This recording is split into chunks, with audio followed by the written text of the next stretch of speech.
ये है वक्त मीडिया।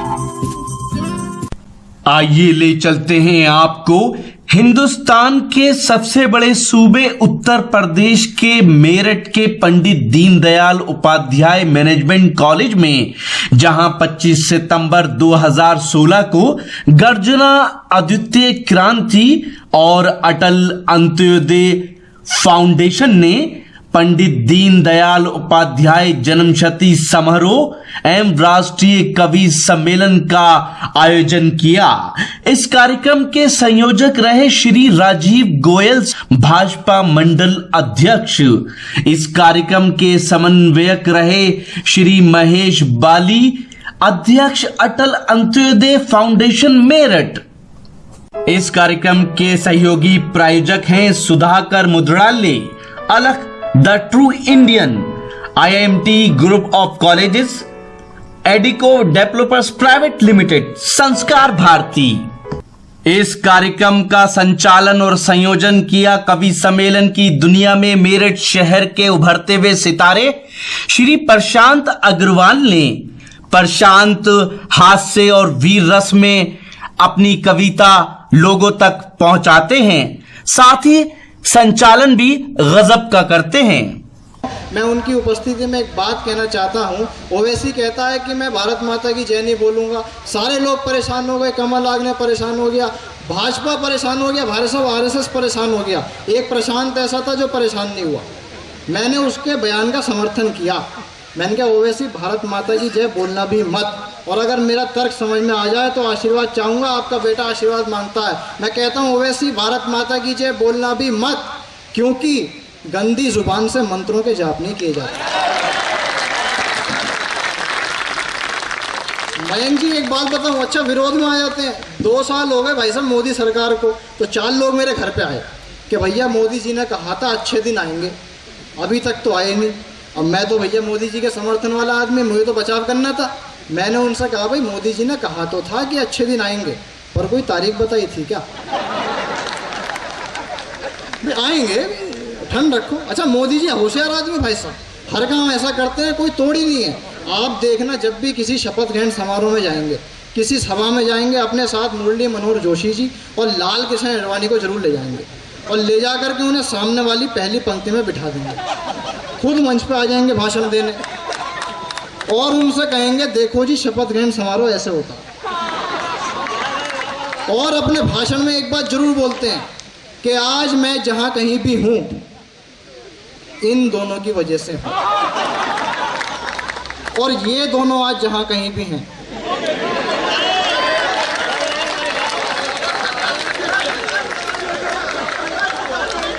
भाई साहब स्थिति होगी, मैं चाहता हूं कि इस क्रम को आगे बढ़ाऊं।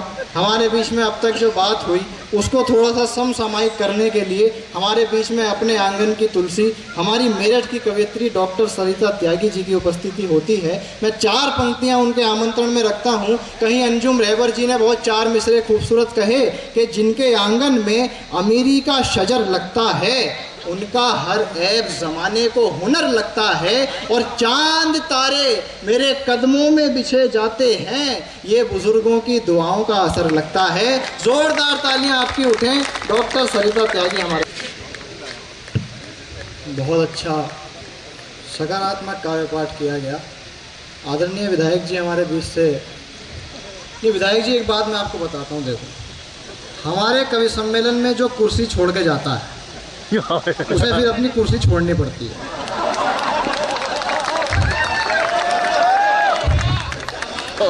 और चलता हूँ, और वो कवि हास्य का कवि है, ठहाकों का कवि है, आपके अंदर चेतना पैदा करने वाला कवि है।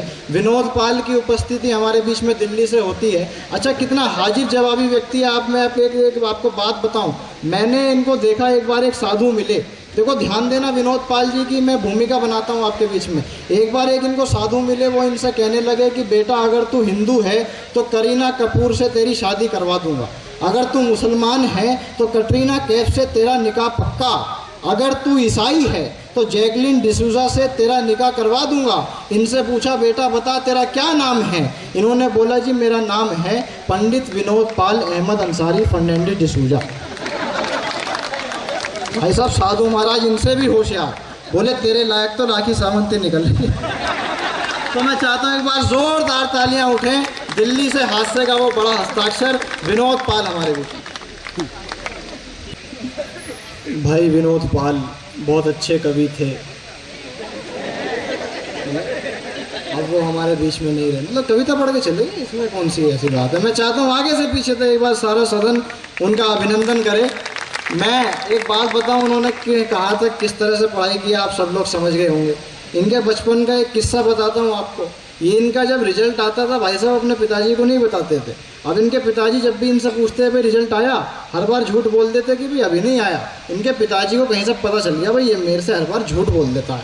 वो क्या करा, उन्होंने एक झूठ पकड़ने की मशीन ले आए। अब वो झूठ पकड़ने की मशीन लाए, इनको सामने खड़ा किया, वही सवाल दोबारा पूछा कि भाई रिजल्ट आया। इन्होंने हर बार की तरह नामे सिर हिलाया, बोले जी अभी नहीं आया। मशीन इनकी तरफ घूम गई, इशारा कर दिया। पिताजी समझ गए भाई मेरे से झूठ बोल रहा है। पिताजी ने कहा कि बता पास हुआ या फेल। बोले जी पास हो गया। मशीन भाई साहब दोबारा इनकी तरफ घूम गई, इशारा कर दिया। पिताजी समझ गए भाई ये तो फेल हो गया। पिताजी अकड़ के बोले कि तुम्हें शर्म नहीं आती, तुम फेल होते हो। जब हम तुम्हारी उम्र में थे हम टॉप किया करते थे। भाई साहब मशीन उनकी तरफ घूम गई, इशारा कर दिया। अब समझ गई क्या हो रहा बात है। ये भाई साहब ये सब होने लगा। इनकी मम्मी अंदर किचन में काम कर रही थी, बाहर निकल के आई। वो आकर के बोलने लगी अरे इसे क्यों डांट रहे हो, लड़का तो आपका ही है। भाई साहब मशीन मम्मी की तरफ घूम गई।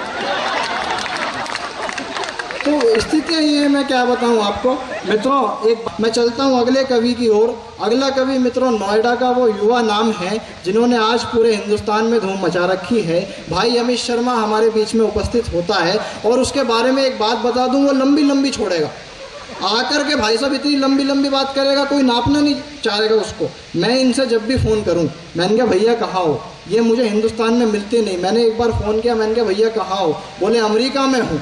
मैंने कहा अमेरिका में क्या कर रहे हो, बोले कवि सम्मेलन है। मैंने कहा बढ़िया यार बधाइयाँ। 2 महीने बाद फिर फ़ोन किया, मैंने कहा भैया कहाँ हो, बोले इंग्लैंड में हूँ। मैंने कहा यार इंग्लैंड में क्या कर रहे हो, बोले कवि सम्मेलन है। मैंने कहा बढ़िया यार बधाइयाँ। तीसरी बार 2 महीने बाद फिर फ़ोन किया, मैंने कहा भैया कहाँ हो, बोले फ्रांस में हूँ। मैंने कहा बढ़िया बधाइयाँ, आपके मैंने फ़ोन नहीं किया। मैं इनके घर पहुँच गया। इनके घर पहुँच गया, भाई साहब घंटी बजाई, इनकी मम्मी बाहर निकल के आई। मैंने कहा कहाँ है अमित शर्मा, बोली अर्तन बर्तन मांग रहा। मैंने वहीं खड़े खड़े फ़ोन लगाया। मैंने कहा भाई साहब कहाँ हो, बोले कनाडा में हूँ। बोले तू कहाँ है, मैंने कहा बाहर आओ, कनाडा के गेट पे खड़ा हूँ। तो मैं चाहता हूँ वीर रस के उस हस्ताक्षर को जो हिंदुस्तान के मंचों पर आज जाकर के अपनी वाणी के लिए जाना जाता है, 4 पंक्तियाँ उसके सम्मान में रखता हूँ। कहीं मुंबई के शायर सूरज राय साहब कहते हैं कि चेहरे पे मुस्कान दिलों में लेकर खाई बैठे हैं। पारिवारिक लोग बैठे हैं, बुद्धिजीवी लोग बैठे हैं। अरुण जिंदल जी एक बात कहना चाहता हूं मैं, ये 4 पंक्तियां सूरज जी ने क्या खूब लिखी हैं। 4थी पंक्ति आपका प्रेम मांगती है कि चेहरे पे मुस्कान दिलों में लेकर खाई बैठे हैं, करने सारे लोग हिसाबे पाई पाई बैठे हैं। आज वसीयत करने वाले हैं बाबूजी दौलत की, घर में पहली बार इकट्ठे सारे भाई बैठे हैं। जोरदार तालियां आपकी आए भाई अमित शर्मा हो कि 4 पंक्तियां आलोक बेजान जी की उनके सम्मान में पढ़ कर के उनकी उम्र देखिएगा, उनका तजुर्बा देखिएगा, उनका ज्ञान देखिएगा और फिर उनकी आप कविता को सुनने लायक हो जाएं। मैं 4 पंक्तियां उस स्तर की पढ़ना चाहता हूं कि आलोक बेजान कहीं कहते हैं कि झड़कते हैं सुबह और शाम जो माँ बाप को अपने, वो जाके मंदिरों में पत्थरों से गिड़गिड़ाते हैं और किसी नंगे बदन को एक कत्तर तक नहीं देते। अजीब लोग हैं दरगाह पे चद्दर चढ़ाते हैं। जोरदार तालियां आपकी आएँ डॉक्टर दर्शन लाल अरोड़ा जी हमारे बीच में। सर हमको और आगे बढ़ाऊं और दिनेश जी फिर आ गए हमारे बीच में, कोई दिक्कत नहीं है। ये जाएंगे भी नहीं लिफाफा लिए बिना, दिक्कत नहीं है। तो मैं आपको बताऊं, अच्छा क्रम को आगे बढ़ाता हूं और जिनकी पत्नी हमारे बीच में अभी कविता पढ़ के गई हैं, अब मैं चाहता हूं उनके पति को भी पहले ही पढ़वा दिया जाए, नहीं तो वो कहेंगे भाई मुझे कहाँ को बिठा के रखा है। मैं चाहता हूं कि भैया श्रीकांत शर्मा जी हमारे बीच में उपस्थित हैं और 4 पंक्तियां उनके तेवर की रखता हूं। वो किस तेवर के कवि हैं, कहीं इस मिट्टी की खुशबू आपको उनकी कविताओं में आएगी कि ये चांद लिखते हैं तो आफताब छपता है, ये चांद लिखते हैं तो आफताब छपता है, इनकी आंखों के पानी में सैलाब छपता है, और इनके जज्बातों से इस कदर वाकिफ है इनकी कलम, ये इश्क भी लिखें तो इनकलाब छपता है। जोरदार तालियां आपकी उठें भैया श्रीकांत शर्मा हमारे। किसी को इतना सम्मान मिल जाता है तो अपने आप में हम धन्य हो जाते हैं। एक बार जोरदार तालियां बजा के प्रशांत को आदेशित कीजिए। वाह स्वागत। अंतिम बंद इस गीत का रखता हूँ, उसके बाद हमें दिनेश जी को सुनना है। हाँ। अंतिम बंद इसी मोहब्बत के साथ सुन लीजिए। वाह।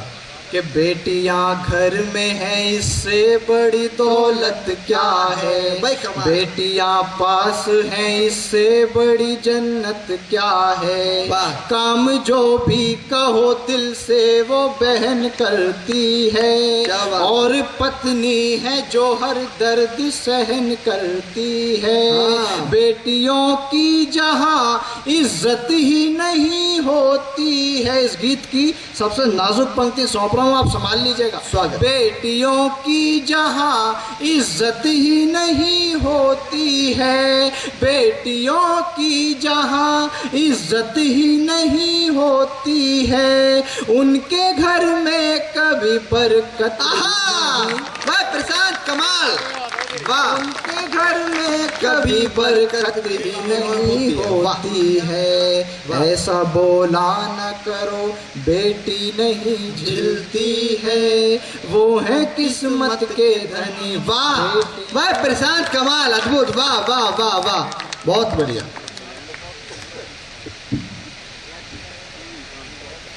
वाह।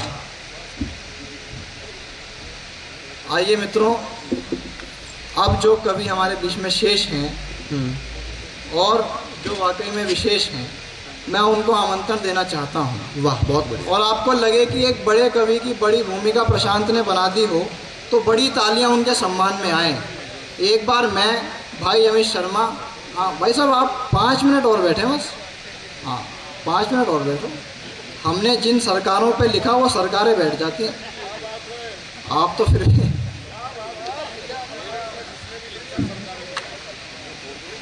मैं एक बड़े कवि की बड़ी भूमिका बनाना चाहता हूँ। एक बार मैं भाई अमित शर्मा और आदरणीय दिनेश रघुवंशी जी एक रास्ते से जा रहे थे। रास्ते में एक कुआं था, कुएं के पास एक साधु महाराज बैठे थे। उन साधु महाराज ने मेरे से एक बात कही कि इस कुएं की एक खासियत है। हमने पूछा कि क्या खासियत है? बोले इस कुएं में आप जो कुछ भी बोलोगे ये कुआं आपको उसका जवाब देगा, उसका प्रति उत्तर देगा। हम आश्चर्यचकित रह गए। हमने कहा जी करके देखते हैं। सबसे पहले मैं गया, मैंने अपना नाम बोला प्रशांत अग्रवाल। मित्रों कुएं से जवाब आया प्रशांत अग्रवाल। इसके बाद अमित शर्मा गए, इन्होंने अपना नाम बोला कि अमित शर्मा, कुएं से जवाब आया अमित शर्मा। इसके बाद दिनेश रघुवंशी जी गए, इन्होंने आवाज़ लगाई दिनेश रघुवंशी। मित्रों कुएं से कोई जवाब नहीं आया। हम आश्चर्यचकित रह गए।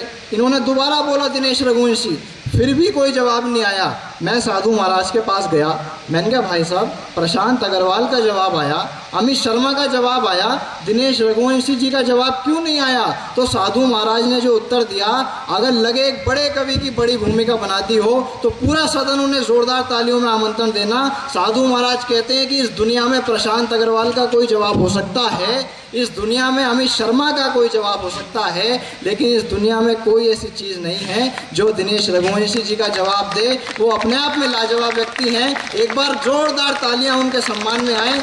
आदरणीय श्री दिनेश रघुवंशी। इस कवि सम्मेलन का सफल संचालन करने वाले नौजवान कवि प्रशांत अग्रवाल की तारीफ करते हुए कवि सम्मेलन की दुनिया के मशहूर कवि श्रीकांत जी ने कुछ इस तरह से अपनी बात रखी। प्रशांत इस धरती का, इस मेरठ की क्रांति धरा धरती का एक ऐसा कवि है जो मेरठ में मैं इसे सर्वाधिक प्रेम करता हूं। और मुझे लगता है कि इतनी कम उम्र में शायद हरिओम पंवार जी ने भी इतनी ऊंचाइयां प्राप्त नहीं की थी जिनके नाम से मेरठ जाति जो प्रशांत ने प्राप्त की है। एक बार जोरदार तालियां पूरे सदन इसके सम्मान में बजाए। मेरा छोटा भाई होता है। अगर आप चाहते हैं कि आपके शहर का कवि सम्मेलन या मुशायरा हमारी टीम कवर करे तो हमसे कांटेक्ट कीजिए। हमारा कांटेक्ट नंबर है 9997640286। यही है हमारा व्हाट्सएप नंबर भी। हमारी वेबसाइट है mushairalive.com।